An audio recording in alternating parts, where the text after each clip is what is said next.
तो दोस्तों, पैरोटिडेक्टमी एक ऐसी सर्जरी है जो कि तब की जाती है जब कान के आगे और नीचे वाली जो हमारी लार ग्रंथि होती है, जिसको हम पैरोटिड कहते हैं, उसको या तो उसके अंदर कोई गुठली सी बन जाए, कोई लंप बन जाए, या कोई ट्यूमर हो रहा हो, या कोई गांठ बन जाए, तो उन केसेस में हमें पैरोटिडेक्टमी करनी पड़ती है। बहुत से पेशेंट्स नोटिस करते हैं कि उनके कान के आसपास धीरे धीरे सूजन आ रही है और उसमें कई बार दर्द भी नहीं होता है, लेकिन टाइम के साथ साथ वो गांठ बढ़ती जाती है। अक्सर लोग इसे इग्नोर कर देते हैं, जबकि ये एक काफ़ी ज़्यादा इंपॉर्टेंट साइन होता है। ऐसी कोई भी गांठें शरीर में अगर धीरे धीरे बढ़ रही हो आकार में, तो वो सेफ नहीं होती है। पैरोटिड ग्लैंड हमारे चेहरे की सबसे बड़ी लार ग्रंथि है, यानी सलाइवरी ग्लैंड है, जिससे थूक बनता है हमारे मुंह में। इस ग्लैंड की सबसे इंपॉर्टेंट बात यही है कि ये फेस की जो नर्व होती है, जिसको फेशियल नर्व कहते हैं, वो इसके ग्लैंड के अंदर से ही होते हुए गुजरती है, जो हमारे पूरे चेहरे की जो मूवमेंट्स हैं उनको कंट्रोल करता है। जैसे कि मुस्कुराना, आंखें बंद करना, होंठ हिलाना, ऐसी सारी मूवमेंट्स आपकी इसी नस की वजह से होती है।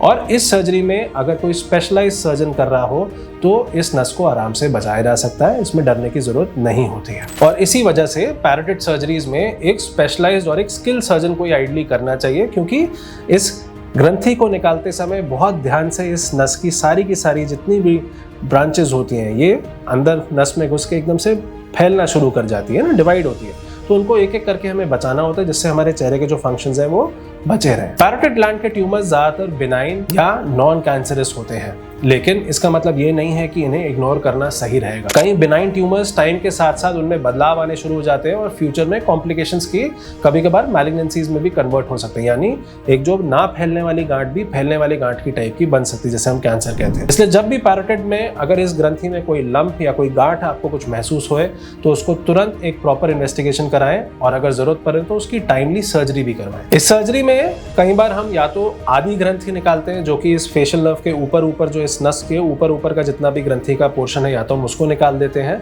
या कई बार अगर गांठ नीचे के हिस्से में भी जा रही हो तो हमारे को पूरी की पूरी ग्रंथि निकालनी पड़ सकती है। ये सब डिपेंड करता है कि जो आपकी गांठ है, जो ट्यूमर है, उसका साइज क्या है, कहाँ लोकेटेड है, सुपरफिशियल लोब में, ऊपरी लोब में है, या डीप लोब अंदर की तरफ में है, तो उस पर डिपेंड करता है। सर्जरी का मेन एम होता है इस ट्यूमर को पूरी तरीके से निकाल देना और साथ में जो फेशियल नर्व है उसको पूरी तरह से सेफ रखना। जब सर्जन एक्सपीरियंस्ड होता है तो नर्व की इंजरी के चांसेस काफी ज्यादा कम हो जाते हैं एंड एक अच्छा रिजल्ट निकल के आता है। लोग अक्सर पूछते हैं कि सर, सर्जरी के बाद चेहरा टेढ़ा तो नहीं हो जाएगा? तो दोस्तों, इसका यही उत्तर है कि अगर सही टेक्निक और एडवांस्ड इंस्ट्रूमेंट से किया जाए, जैसे कि हम अपने यहाँ पे बड़े माइक्रोस्कोप से ऑपरेट करते हैं, उसमें बारीक चीजें भी मिलीमीटर बाय मिलीमीटर हमारे को क्लियरली दिखती हैं, तो अगर ऐसी चीजें साथ में यूज की जाए तो पैरोटिडेक्टमी में परमानेंट फेशियल वीकनेस का रिस्क बहुत ही ज़्यादा ना के बराबर हो जाता है। कभी कभी थोड़ी टेम्परेरी वीकनेस ज़रूर आ सकती है, क्योंकि ट्यूमर कभी कभार उसी के ऊपर बैठा हुआ होता है, तो खिंचाव आता है उस नस का, बट विद टाइम 2 से 3 हफ्ते में वो बिल्कुल नॉर्मल हो जाता है।